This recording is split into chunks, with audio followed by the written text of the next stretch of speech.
There was certain circumstances, situations that happened to me that I thought were, why I was a drug addict, why I decided to use. The only thing that was fuel to keep me going for a while. I started using because I am a drug addict and I have a spiritual malady.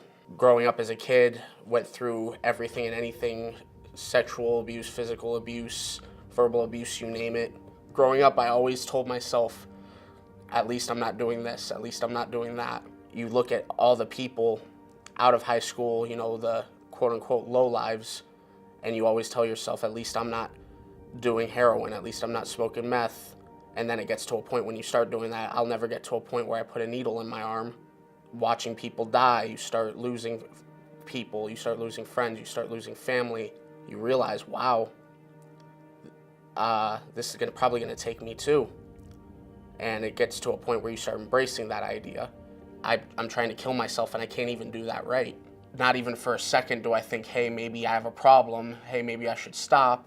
And it wasn't until I'm sitting in jail looking at my first felony offenses where I finally think to myself, because I'm looking at my charges, I'm facing 14 felonies.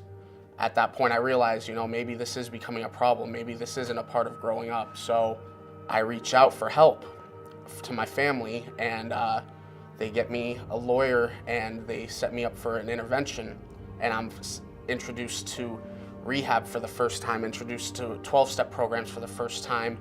I don't take anything they say seriously. I get out and I start using again within 2 weeks. That next day I go back and I'm just like, hey, I want to take this seriously. He's like, I'll take you right now. So we go, and this time I'm taking everything seriously. I'm participating in groups, do everything they tell me I should do. And I get out and I start using again on my second day out. During this time I get put on probation, and I finally got caught and they send me to jail for 6 months.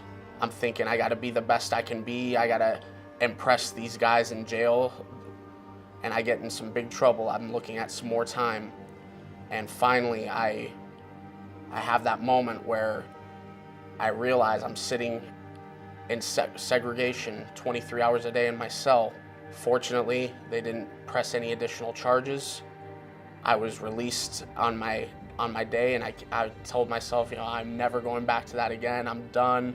I'm gonna do whatever it takes. And within 2 months, I'm using again, because literally the only thing that changed out of there, when I got out of jail, I was 20 years old going into jail. I was 21 years old coming out of jail. That's the only thing that changed.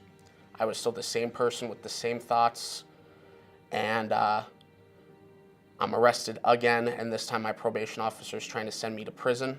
But thankfully, I was sentenced to rehab. They kept telling me something. They kept saying, the first time I heard the saying, keep coming back. And in my mind, I was trying to read between the lines. What are you trying to say to me? No one looked forward to seeing me. No one smiled when they saw me. I was the guy people saw me and they turned away and walked away, or they told me to, get out of their house.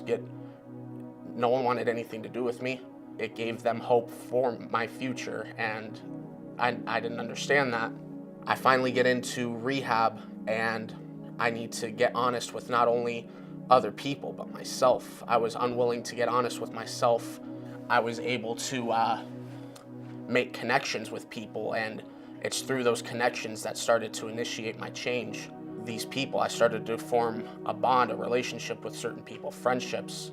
I made a decision to go to a halfway house, and that was the best decision I ever made, because it's through working my 12 steps at that halfway house that I got to form a relationship not only with my higher power, not only with others, but myself. I finally started to love myself again, and it's through that I started to find, in my mind, if they couldn't see these wonderful things about themselves, how do I know that there's things about me that I'm not seeing in myself that they see? So it's through that I started to find love in myself, and I started to believe in myself. I've been sober since September 20th of 2013. I've always had this thing about jobs. It's different in sobriety because, I'm not bouncing around for some excuses or anything, but I find it very interesting working in different areas of recovery, because the things I get to do today, the things I get to experience today, that's what makes me happy.